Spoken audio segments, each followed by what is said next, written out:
Over the years कुछ ऐसे words हैं जिनको हेल्थ के साथ बहुत स्ट्रांगली एसोसिएट कर दिया गया है। जब भी कोई इंडिविजुअल किसी फूड के साथ इन पर्टिकुलर वर्ड्स को सुनता है तो उसे लगता है कि शायद ये हेल्दी ही होगा।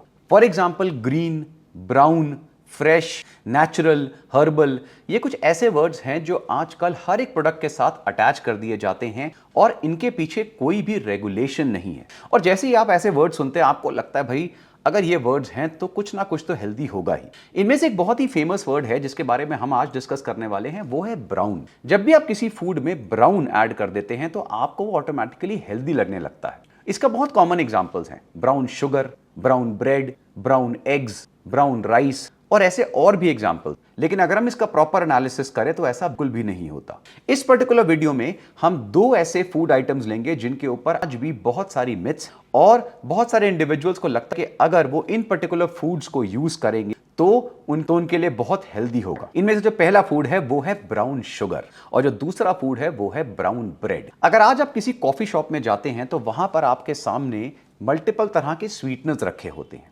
उनमें व्हाइट शुगर, ब्राउन शुगर या जीरो कैलोरी आर्टिफिशियल स्वीटनर्स होते हैं। और मैक्सिमम इंडिविजुअल जिनको शुगर ऐड करनी होती है कॉफी या टी में, वो आजकल ब्राउन शुगर उठाते हैं। अब अगर आप उनसे ये पूछें कि भाई ये जो ब्राउन शुगर का आपने छोटा सा सैशे उठाया है, ये क्यों उठाया, तो उनको इसका रीजन नहीं पता, लेकिन वो यही बोलते हैं भाई ब्राउन कलर है, ब्राउन शुगर है, हेल्दी होगा। और अगर आप उनसे लॉजिक पूछें या क्वेश्चन करें तो ऑफ कोर्स मैक्सिमम लोगों को इसका आंसर नहीं पता होता, क्योंकि एक दूसरे को देखा देखी भाई वो भी ब्राउन शुगर खा रहा है, मैंने सुना सोशल मीडिया पे, इधर उधर फ्रेंड से सुना, तो brown sugar healthy he. Answer is 100% not. सबसे पहले आपको ये बता दूं कि ब्राउन शुगर और white sugar virtually calorie wise बिल्कुल सेम है, न्यूट्रिशन वाइज वर्चुअली बिल्कुल सेम होती हैं।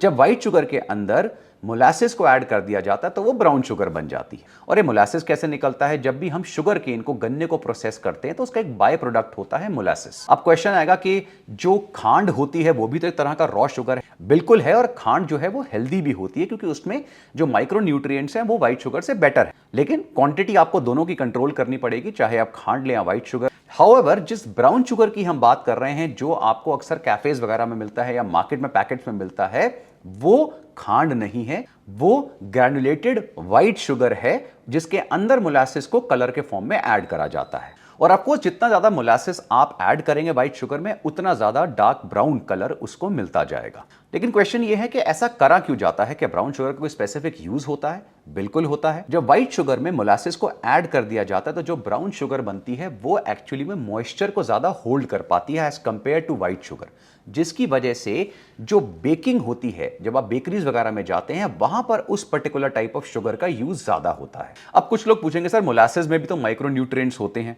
जैसे विटामिन बी, कैल्शियम, मैग्नीशियम वगैरह। देखिए बिल्कुल होते हैं, लेकिन क्वांटिटी इतनी कम होती है कि उससे आपकी बॉडी को कोई भी डिफरेंस नहीं आता है। तो जैसे मैंने आपको पहले भी अपने वीडियोस में बताया है कि अगर आप दिन में 1 या 2 टीस्पून शुगर ले रहे हैं तो उससे कोई फर्क नहीं पड़ता है।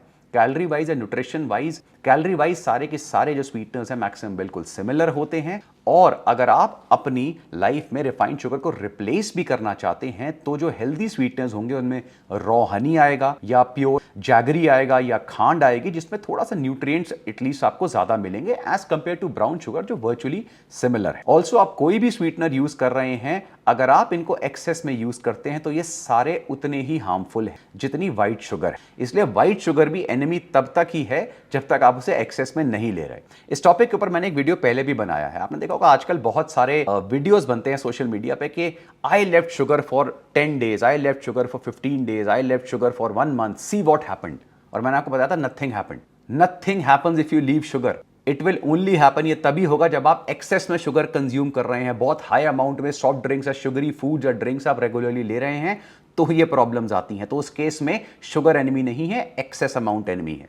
अगर आप नॉर्मली से 2 टीस्पून शुगर अपनी लाइफ में किसी भी फॉर्म में ले रहे हैं, वो आपको हार्म नहीं करेगा। अब हम आते हैं इस वीडियो के सेकंड फूड के ऊपर, जो है ब्राउन ब्रेड। इतने सालों में हजारों क्लाइंट्स को कंसल्ट और कोच करने के बाद मेरे पास आज भी कुछ ऐसी डाइट्स आती हैं जिनमें ना सिर्फ नाम के लिए जबरदस्ती फूड्स को चेंज करा जाता है कि भाई अगर पैसे दिए कुछ तो फर्क पड़े। अब इसका क्लासिक एग्जाम्पल होता है हमारे ट्रेडिशनल फूड्स को, जैसे रोटी या पराठा वगैरह को चेंज कर कर उसकी जगह ब्राउन ब्रेड ऐड कर देना। और इन स्टूपिड मिथ्स में ना सबसे ज्यादा फीमेल्स फंसती हैं इनफैक्ट ऐसी बहुत कॉमन कॉन्वर्सेशंस होती है मेरी कई बार फीमेल्स के साथ, जब मैं उनको बोलता हूँ कि start having a normal roti and paratha, तो वो इतनी शॉक हो जाती है जैसे मैंने पता नहीं शायद कोई किडनी मांग लिया उनसे। मैं बोलता भाई नॉर्मल आप रोटी और पराठा खाइए, क्वांटिटी कंट्रोल, कोई प्रॉब्लम नहीं होगी। वो कहते सर आप सच कह रहे हो, ऐसा कैसे पॉसिबल है? देखिए वो डाइटिशियन तो कह रही थी, अब वो सोशल मीडिया पे कह रहा था कि रोटी बहुत खराब है, ये वेट गेन करती है, ये पेट में चिपक जाती है। और आजकल आपने देखा होगा सोशल मीडिया पे वो 2-4 कार्टून आए हुए हैं, वो जो आटे को पकड़ के ऐसे करते हैं और फिर कहते हैं देखो आटा अगर ऐसे स्ट्रेच हो रहा है तो आपके पेट में भी जाके ऐसे चिपक जाएगा।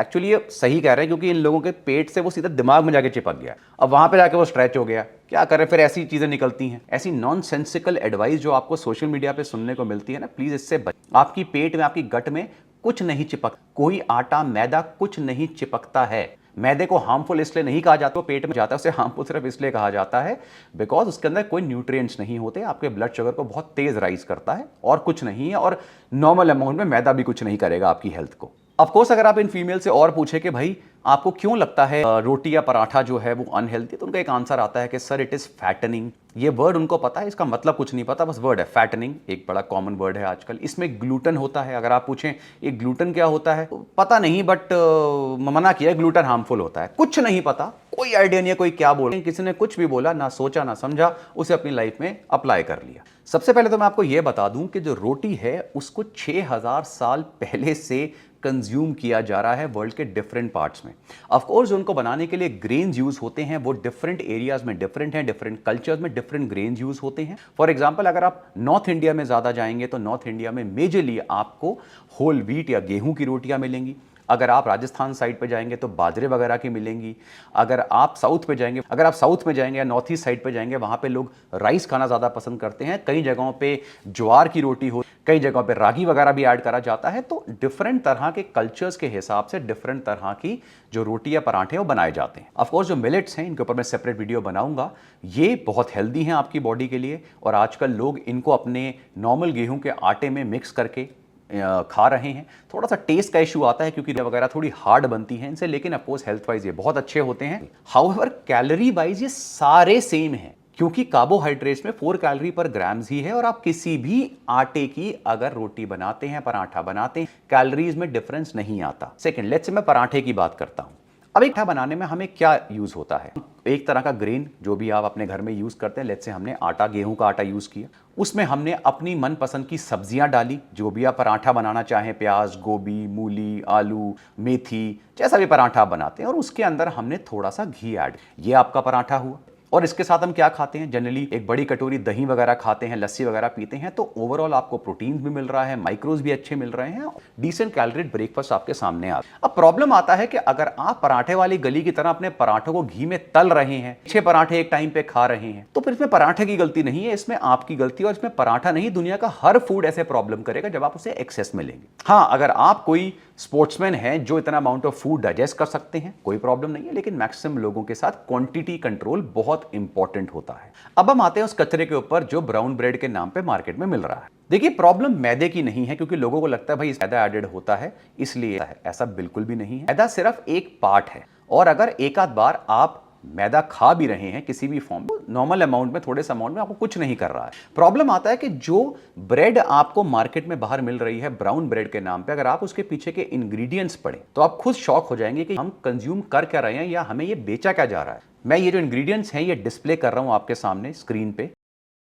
दूसरा क्वेश्चन ये आता है कि जब भी आप ब्रेड खाते हैं उसमें एक मीठा टेस्ट आता है, ये कैसे आता है? भाई रोटी में तो ऐसी कोई मिठास नहीं आती, पराठे में कोई मिठास नहीं आती। सबसे पहले मैं आपको ये बता दूं कि ब्राउन ब्रेड जो है वो व्हाइट ब्रेड से भी ज्यादा हार्मफुल है। एक ब्राउन ब्रेड को बनाने में सबसे पहले यूज होता है मैदा, और जो लोग कहते हैं ना ये होल व्हीट ब्रेड, वो उनमें होल व्हीट के नाम पे थोड़ा सा ऐड किया जाता है, क्योंकि अगर मैदा ऐड नहीं होगा तो जो ब्रेड है वो सूख के आपके हाथ में क्रम्ब आएगी, इसलिए उसके अंदर मैदा ऐड किया जाता है मैक्सिमम अमाउंट में। उसके बाद उसमें ऐड करी जाती है चीनी, अभी उसका स्वीट टेस्ट आता है। उसके बाद उसमें जो सबसे घटिया क्वालिटी का रिफाइंड ऑयल, पाम ऑयल वगैरह है वो ऐड करा जाता है, तभी जब आप ब्रेड को हाथ में लेते हैं एक चिकनाहट आती है, एक ऑयली सब्सटेंस हाथ में आता है। और उसके बाद इसमें नमक है, क्योंकि रिफाइंड ऑयल, शुगर और नमक का जो कॉम्बिनेशन है वो टेस्ट को बहुत एनहांस करता है। फिर इसमें यीस्ट ऐड करी जाती है जिससे ये फ्लफी बनता है, फूलती है ब्रेड। लेकिन उससे पहले एक और चीज ऐड करी जाती है, वो है कैरामेल कलर, और ये भी सबसे घटिया क्वालिटी का जो फूड ग्रेड कैरामेल कलर है वो ऐड करा जाता है, जिससे इसमें ब्राउन कलर आता है। और अगर आप इस टॉपिक से रिलेटेड ब्लॉग मेरा पढ़ेंगे, जिसका लिंक मैंने नीचे डिस्क्रिप्शन में दिया है, उसमें मैंने ऐसी स्टडीज दी हैं जिसमें बहुत क्लियरली वर्ल्ड की मेडिकल बॉडीज और गवर्नमेंट बॉडीज ने प्रूव है कि ये जो कैरामल कलर्स हैं जो कोक, पेप्सी और बाकी सॉफ्ट ड्रिंक्स वगैरह ऐड करे जाते हैं, ब्रेड्स में ऐड करे जाते हैं, बहुत हार्मफुल हैं, कैंसर कॉजिंग है। और अगर हम कैलोरीज की बात करते हैं, एक रोटी और पराठे में और एक आध दो ब्रेड में वर्चुअली सिमिलर कैलोरीज होती हैं, वो क्वांटिटी के हिसाब से होता है। अब आप मुझे बताइए कि आप अगर रोटी या पराठे को जो आप रेगुलरली कंज्यूम करते हैं या आप कोई ट्रेडिशनल ब्रेकफास्ट लेते हैं, चीला, पोहा, उपमा, दलिया, इडली, उत्तपम, कुछ भी खाइए, क्या इन सारे अमेजिंगली हेल्दी फूड्स के सामने ये जो घटिया ब्राउन ब्रेड आप मार्केट से खरीद रहे कहीं स्टैंड भी करती है? क्या आप इमेजिन कर सकते हैं कि आपके इतने हेल्दी और टेस्टी ब्रेकफास्ट ऑप्शंस को या फूड ऑप्शंस को हटाकर किसी ने आपकी लाइफ में ब्राउन ब्रेड ऐड कर दी है? इसलिए अगर आप व्हाइट या ब्राउन ब्रेड खाना चाहते हैं, आप ओकेजनली खा सकते हैं, कोई ऐसी प्रॉब्लम नहीं है। जैसे ओकेजनली आप सॉफ्ट ड्रिंक भी पीते हैं, पिज्जाज भी खाते हैं, लेकिन ओकेजनली। अगर आप अपने रेगुलर घर के खाने को टोटली रिप्लेस कर रहे हैं ऐसे फूड से, तो ये बहुत ही डिजास्टर स्टेप होगा। इसलिए अगर किसी फूड के पीछे ऐसे वर्ड्स लगे हुए हैं ना, जैसे ब्राउन शुगर या ब्राउन ब्रेड, तो इसका मतलब ये नहीं है वो हेल्दी हो जाते हैं। मैंने कुछ समय पहले एक कोट दिया था, इस वीडियो को एंड करने के लिए उस कोट को याद रखिए। There is a difference between healthy and marketed healthy. और ऐसे बहुत सारे अमेजिंग वीडियोस के लिए देखते रहिए वी आर स्टूपिड।